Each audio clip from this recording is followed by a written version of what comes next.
Good day and God bless you, and welcome to the Bible reading in chronological order. It's such a privilege to have you with us. We thank the Lord for each of you. Thank you for joining us and for participating with us in this venture of reading through the Word of the Lord together. I pray that the overview would give you enough insight to be able to better grasp the reading as we go through it. Today we're busy in the book of Nehemiah, and we're going to be going through chapters 1 to 5. And in that, we're going to be looking at the overview first of the entire book, and then we're going to be looking at the chapters individually. So in an overview, we see that the authorship of the book of Nehemiah is uncertain, but the words of the book, according to verse 1, is the word of the Lord through the prophet Nehemiah, and actually reads like an autobiography of Nehemiah. The main theme of this book is the rebuilding of the walls of Jerusalem, which is critical for us to note and to understand the timing in order to properly study Daniel chapter 9. The other themes of the book include the rehearsal of certain divine laws, as well as the restoration of ancient ordinances, with specific emphasis on reforming the offices in the house of the Lord and the rededication of the Sabbath. Now, Nehemiah was the cupbearer to King Artaxerxes, and upon hearing of the ruined state of Jerusalem's walls, he prays to the Lord and obtains permission from the king of Persia to return to Jerusalem to rebuild the walls of Jerusalem. But when he begins his mission to rebuild the walls, escorted by Persian soldiers and resources from the king to aid them in their venture, they are met by opposition from the people that were inhabiting the land at the time. We'll go through this in the chapter breakdowns. The name Nehemiah actually means God comforts, which is amazing in that this is the start of the 70 weeks prophesied about by Daniel, which will begin the end of sin and transgression and the making of reconciliation for iniquity. In essence, it is talking about the 70 years of the ministry of the Messiah to the Jews. So let's get into the chapters. We're going to do chapters 1 and 2 as a set. And we see that this focuses on the realization of the state of Jerusalem. Hanani, the brother of Nehemiah, came to him and shared with him the perils faced by those in Jerusalem as the wall was broken down and the inhabitants of the land are making it difficult for the Israelites, the rightful owners of the land, to rebuild their homes and the city. So Nehemiah fasts and prays and mourns before the Lord. Now please notice the similarity in his prayer to the prayer of Daniel. He takes upon himself the sins of the people of old and confesses these sins before the Lord. He repents on behalf of the nation and pleads with the Lord for all of them, not just for himself. And this is actually just a great example of what the Lord commanded in 2 Chronicles chapter 7 verse 14. And when the king saw Nehemiah was sad, he questioned Nehemiah, and Nehemiah tells the king the plight of his people and the state of this country. And so the king, after hearing the desire of Nehemiah to return to Jerusalem and rebuild the wall of the city, gives him leave with a letter for the governors and sends with him an armed escort as well as resources enough to do the work he desired to fulfill. And when he had surveyed the city perimeter, he rallied the people to begin to work on rebuilding the wall, even though the inhabitants of the land opposed him. And then we get to chapter 3, and chapter 3 is just a memorial in which the names and order of the people that labored on the wall of Jerusalem are given to us. Then we get to chapter 4, and chapter 4 tells of the tenacity and the dedication of Nehemiah and the children of Judah to complete the building of the wall, in that while they built the wall, the inhabitants of the land and their enemies scoffed at them and attempted to sabotage the work and make war against the builders. But Nehemiah prays unto the Lord and continues working, but now sets up a watch with armed guards to make sure the enemy is kept at bay and do not harm the builders nor the building. I love verse 6 in that it says, the people had a mind to work. How we need a revival of that mentality in our age. We just pray that the Lord would grant that to us in His name. Now it is easy to see the confidence of the men of Judah in the Lord in that they continued praying and working, trusting that the Lord will give them the ability and the strength and the favor that they needed. Please remember that they were not builders by trade. Nehemiah was a cupbearer, which we would call today a sommelier. Yet he led the builders and armed guard by the wisdom and guidance of the Lord. And so the workers had to build with one hand, and the other hand had to be on their sword. This means that they were ready for battle even while they worked, and they were always ready for battle, with Nehemiah as the watchman with a trumpet to warn them. But all their trust was in the Lord, that he would deliver them and would help them. And then we get to chapter 5, in which we read that the people, the men and their wives, came to Nehemiah and complained of their mortgages and their debt and their bondage. They had to buy food and pay taxes, and so they borrowed against their homes and land from the rulers of Judah, which also charged them interest. And so Nehemiah rebukes the nobles and leaders of the children of Judah for selling out their brethren. And he urges them to give back the lands and money and to refrain from charging interest, as this was not allowed of the Lord. And so they obliged. Then Nehemiah called the priests and made an oath with them to fulfill this promise. And so Nehemiah made sure not to take of the bread of the governor, but he and his people made their own provisions so that they did not have to owe anything to anyone, but worked to bring the land of promise into safety. And this is where we're going to leave it for today. I pray that the Lord would bless you and keep you. May his face shine upon you. May he give you peace. God bless you as you enjoy the reading of the word today. The book of Nehemiah, chapter 1. The words of Nehemiah the son of Hakaliah. And it came to pass in the month Kislew, in the 20th year, as I was in Shushan the palace, that Hanani, one of my brethren, came, he and certain men of Judah, and I asked them concerning the Jews that had escaped, which were left of the captivity, and concerning Jerusalem. And they said unto me, The remnant that are left of the captivity there in the province are in great affliction and reproach. The wall of Jerusalem also is broken down, and the gates thereof are burned with fire. And it came to pass when I heard these words that I sat down and wept, and mourned certain days, and fasted, and prayed before the God of heaven, and said, I beseech thee, O Lord God of heaven, the great and terrible God, that keepeth covenant and mercy for them that love him and observe his commandments. Let thine ear now be attentive and thine eyes open, that thou mayest hear the prayer of thy servant, which I pray before thee now day and night for the children of Israel thy servants, and confess the sins of the children of Israel, which we have sinned against thee. Both I and my father's house have sinned. We have dealt very corruptly against thee, and have not kept the commandments, nor the statutes, nor the judgments, which thou commandest thy servant Moses. Remember, I beseech thee, the word that thou commandedst thy servant Moses, saying, If ye transgress, I will scatter you abroad among the nations. But if ye turn unto me, and keep my commandments, and do them, though there were of you cast out unto the uttermost part of the heaven, yet will I gather them from thence, and will bring them unto the place that I have chosen to set my name there. Now these are thy servants and thy people, whom thou hast redeemed by thy great power and by thy strong hand. O Lord, I beseech thee, let now thine ear be attentive to the prayer of thy servant, and to the prayer of thy servants, who desire to fear thy name, and prosper, I pray thee, thy servant this day, and grant him mercy in the sight of this man. For I was the king's cupbearer. Chapter 2. And it came to pass in the month Nisan, in the 20th year of Artaxerxes the king, that wine was before him. And I took up the wine, and gave it unto the king. Now I had not been before time sad in his presence. Wherefore the king said unto me, Why is thy countenance sad, seeing thou art not sick? This is nothing else but sorrow of heart. Then I was very sore afraid, and said unto the king, Let the king live forever. Why should not my countenance be sad? When the city, the place of my father's sepulchres, lieth waste, and the gates thereof are consumed with fire. Then the king said unto me, For what dost thou make request?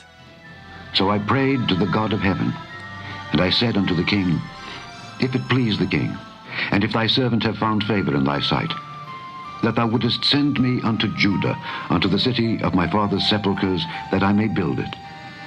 And the king said unto me, the queen also sitting by him, For how long shall thy journey be, and when wilt thou return?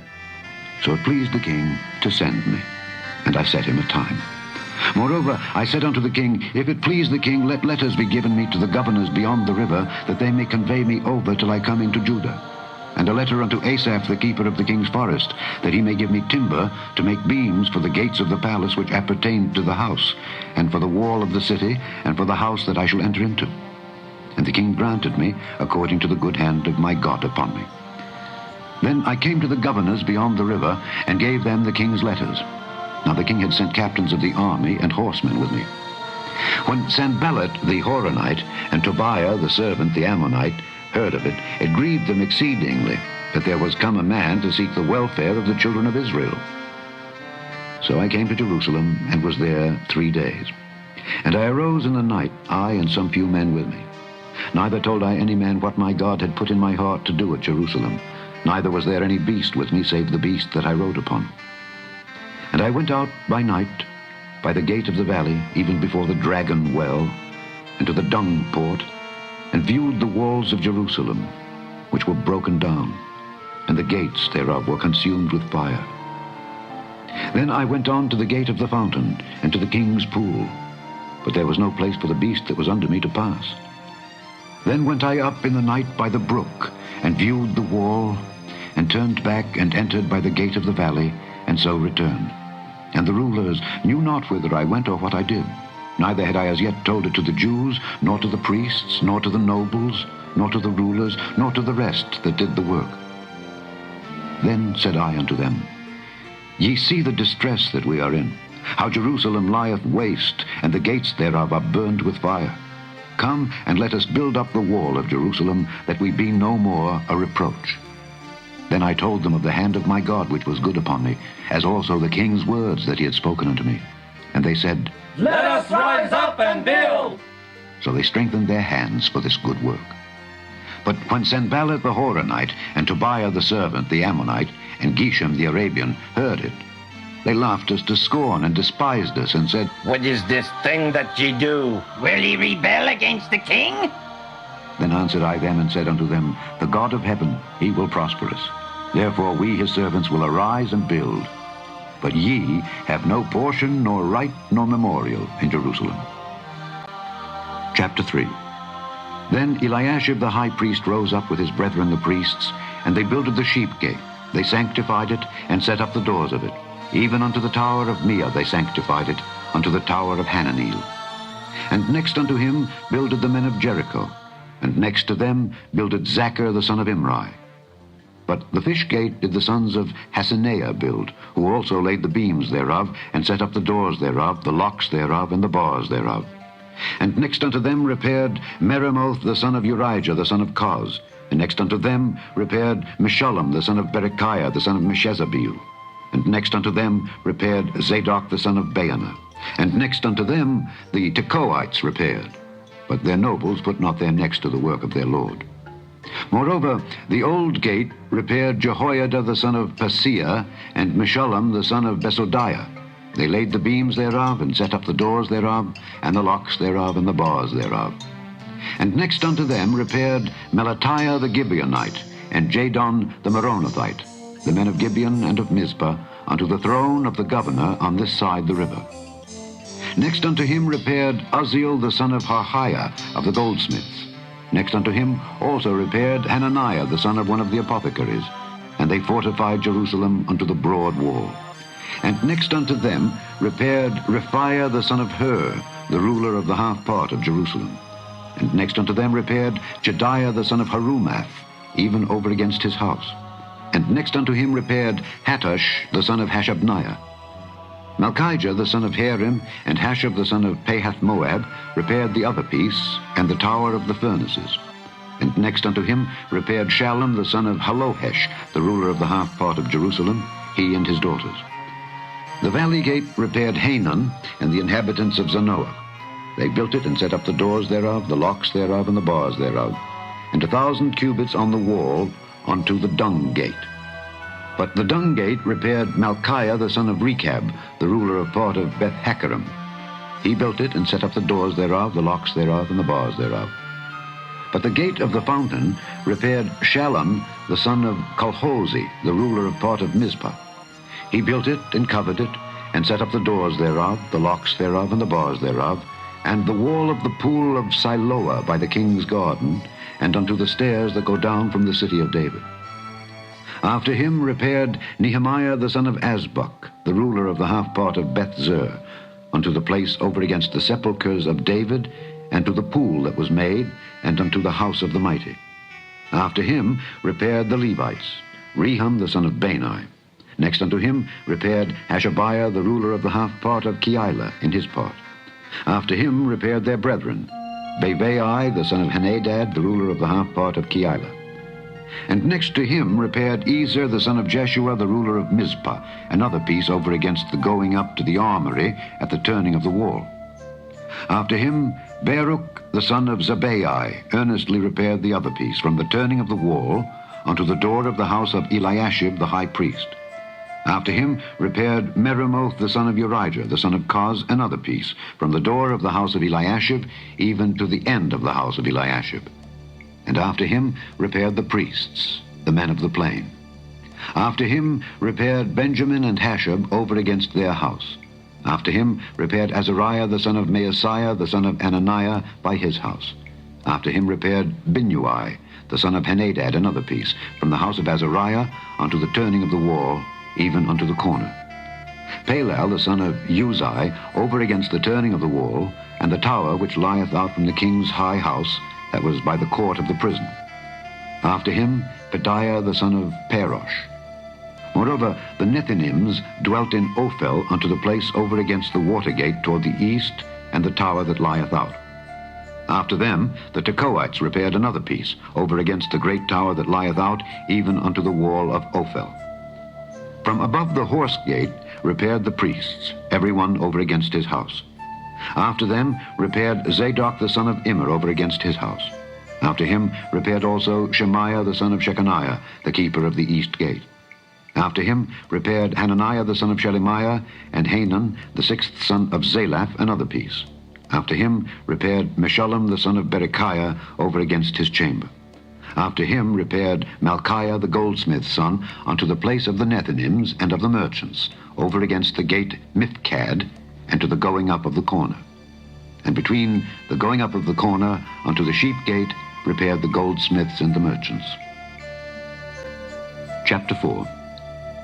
But it came to pass that when Sanballat heard that we builded the wall, he was wroth, and took great indignation, and mocked the Jews. And he spake before his brethren in the army of Samaria, and said, What do these feeble Jews? Will they fortify themselves? Will they sacrifice? Will they make an end in a day? Will they revive the stones out of the heaps of the rubbish which are burned? Now Tobiah the Ammonite was by him, and he said, Even that which they build, if a fox go up, he shall even break down their stone wall. Hear, O our God, for we are despised, and turn their reproach upon their own head, and give them for a prey in the land of captivity, and cover not their iniquity, and let not their sin be blotted out from before thee, for they have provoked thee to anger before the builders. So built we the wall, and all the wall was joined together unto the half thereof, for the people had a mind to work. But it came to pass that when Sanballat and Tobiah and the Arabians and the Ammonites and the Ashdodites heard that the walls of Jerusalem were made up, and that the breaches began to be stopped, then they were very wroth, and conspired all of them together to come and fight against Jerusalem and to hinder it. Nevertheless, we made our prayer unto our God, and set a watch against them day and night because of them.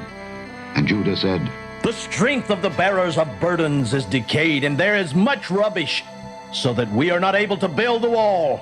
And our adversary said, They shall not know neither see, till we come in the midst among them, and slay them, and cause the work to cease. And it came to pass that when the Jews which dwelt by them came, they said unto us 10 times, From all places whence ye shall return unto us, they will be upon you. Therefore set I in the lower places behind the wall, and on the higher places, I even set the people after their families, with their swords, their spears, and their bows. And I looked and rose up, and said unto the nobles, and to the rulers, and to the rest of the people, Be not ye afraid of them. Remember the Lord, which is great and terrible, and fight for your brethren, your sons and your daughters, your wives and your houses. And it came to pass, when our enemies heard that it was known unto us, and God had brought their counsel to naught, that we returned all of us to the wall, every one unto his work. And it came to pass from that time forth, that the half of my servants wrought in the work, and the other half of them held both the spears, the shields, and the bows, and the habergeons. And the rulers were behind all the house of Judah. They which builded on the wall, and they that bare burdens, were those that laded, every one with one of his hands wrought in the work, and with the other hand held a weapon. For the builders, every one had his sword girded by his side, and so builded. And he that sounded the trumpet was by me. And I said unto the nobles, and to the rulers, and to the rest of the people, the work is great and large, and we are separated upon the wall one far from another. In what place therefore ye hear the sound of the trumpet, resort ye thither unto us. Our God shall fight for us. So we labored in the work, and half of them held the spears from the rising of the morning till the stars appeared. Likewise at the same time said I unto the people, let every one with his servant lodge within Jerusalem, that in the night they may be a guard to us, and labor on the day. So neither I nor my brethren, nor my servants, nor the men of the guard which followed me, none of us put off our clothes, saving that every one put them off for washing. Chapter 5. And there was a great cry of the people and of their wives against their brethren the Jews. For there were that said, We, our sons and our daughters, are many. Therefore we take up corn for them, that we may eat and live. Some also there were that said, We have mortgaged our lands, vineyards, and houses, that we might buy corn because of the dearth. There were also that said, We have borrowed money for the king's tribute, and that upon our lands and vineyards. Yet now our flesh is as the flesh of our brethren, our children as their children. And lo, we bring into bondage our sons and our daughters to be servants. And some of our daughters are brought unto bondage already. Neither is it in our power to redeem them, for other men have our lands and vineyards. And I was very angry when I heard their cry and these words. Then I consulted with myself, and I rebuked the nobles and the rulers, and said unto them, Ye exact usury, every one of his brother. And I set a great assembly against them. And I said unto them, We after our ability have redeemed our brethren the Jews, which were sold unto the heathen. And will ye even sell your brethren? Or shall they be sold unto us? Then held they their peace, and found nothing to answer. Also I said, It is not good that ye do. Ought ye not to walk in the fear of our God, because of the reproach of the heathen our enemies? I likewise, and my brethren, and my servants, might exact of them money and corn. I pray you, let us leave off this usury. Restore, I pray you, to them, even this day, their lands, their vineyards, their oliveyards, and their houses. Also the 100th part of the money, and of the corn, the wine, and the oil, that ye exact of them. Then said they, We will restore them, and will require nothing of them. So will we do as thou sayest. Then I called the priests, and took an oath of them, that they should do according to this promise. Also I shook my lap, and said, So God shake out every man from his house and from his labor, that performeth not this promise. Even thus be he shaken out and emptied. And all the congregation said, Amen. And praised the Lord. And the people did according to this promise. Moreover, from the time that I was appointed to be their governor in the land of Judah, from the 20th year even unto the 32nd year of Artaxerxes the king, that is 12 years, I and my brethren have not eaten the bread of the governor. But the former governors that had been before me were chargeable unto the people, and had taken of them bread and wine, beside 40 shekels of silver. Yea, even their servants bare rule over the people. But so did not I, because of the fear of God. Yea, also I continued in the work of this wall, neither bought we any land, and all my servants were gathered thither unto the work. Moreover, there were at my table 150 of the Jews and rulers, beside those that came unto us from among the heathen that are about us. Now that which was prepared for me daily was 1 ox and 6 choice sheep. Also fowls were prepared for me, and once in 10 days store of all sorts of wine. Yet for all this required not I the bread of the governor, because the bondage was heavy upon this people. Think upon me, my God, for good, according to all that I have done for this people.